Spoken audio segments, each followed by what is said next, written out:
من یرد اللہ بہ خیرا یفقہہ فی الدین، جس کے ساتھ اللہ ارادہ کرتا ہے بھلائی کا، خیر کا، یفقہہ فی الدین، اس کو دین کی سمجھ عطا کرتا ہے، فقاہت عطا کرتا ہے۔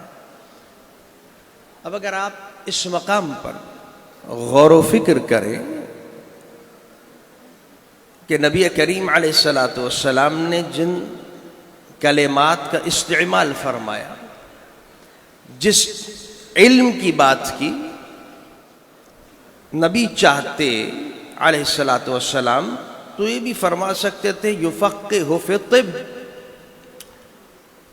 من یرد اللہ بہ خیر یفقہہ فی الہندسہ، من یرد اللہ بہ خیر یفقہہ فی الریاضہ۔ اللہ بھلائی چاہتا ہے تو اس کو طب میں سمجھ عطا کرتا ہے، گہرائی عطا کرتا ہے۔ فقہ یفقہ کا معنی عربی میں ہوتا ہے ٹو انڈرسٹینڈ، سمجھنا کسی چیز کو،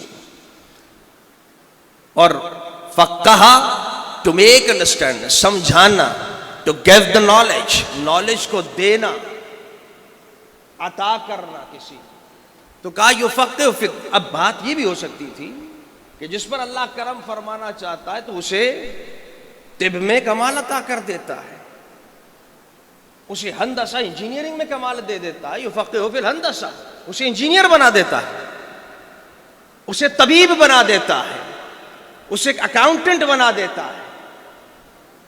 اور یہ بات آپ سب جانتے ہیں اہل علم، اس میں کوئی دو رائے تو نہیں ہے کہ ہم کہیں نہیں یہ طبیب کوئی اور بناتا ہے، میڈیکل کا علم تو کوئی اور دیتا ہے، ہاں علوم دینی اللہ دیتا ہے۔ کیا ایسا ہے؟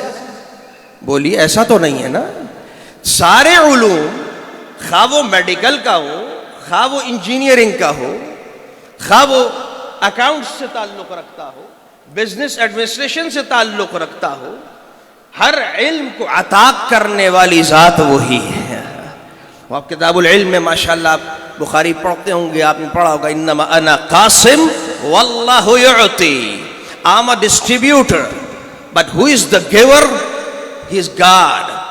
میں تو عطا کر رہا ہوں، میں تو بانٹ رہا ہوں، کائنات کا کوئی بھی علم ہے، کوئی بھی شے ہے، بانٹ میں رہا ہوں، کوئی دے رہا ہے سارے علوم کو اور نعمتوں کو تو وہ میرا بھی رب ہے، تمہارا بھی رب ہے اللہ۔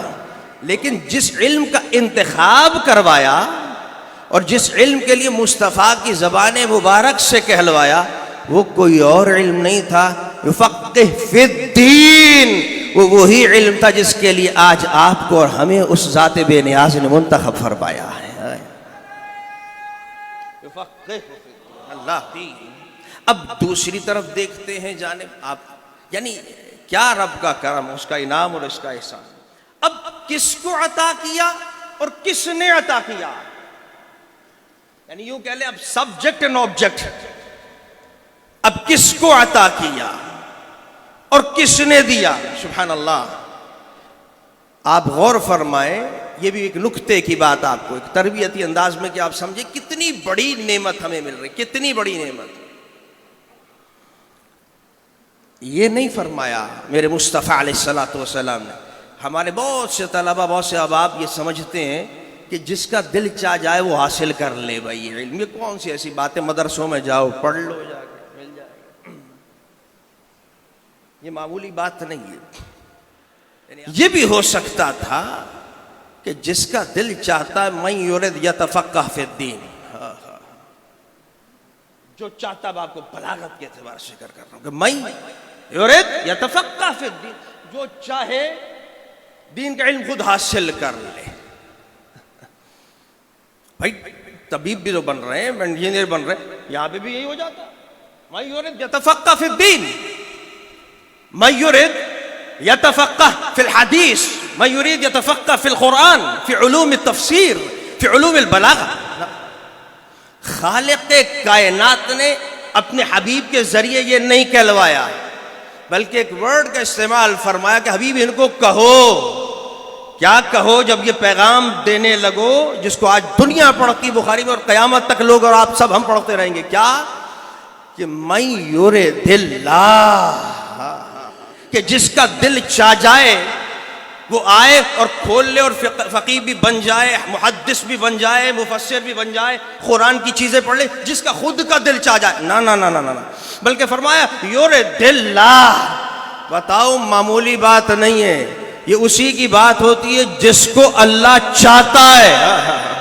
اللہ چاہتا ہے. اور پھر من کا استعمال کیا کہ من یرد اللہ، یہ آبجیکٹ ہے، یہ مفعول ہے. کہ میں کہتا ہوں اکثر کہ جس من، اس من کا جس من پر آ جائے، یعنی جس کے من کو وہ من منتخب کر لے، اس کو علوم دین عطا کر دیا کرتا ہے.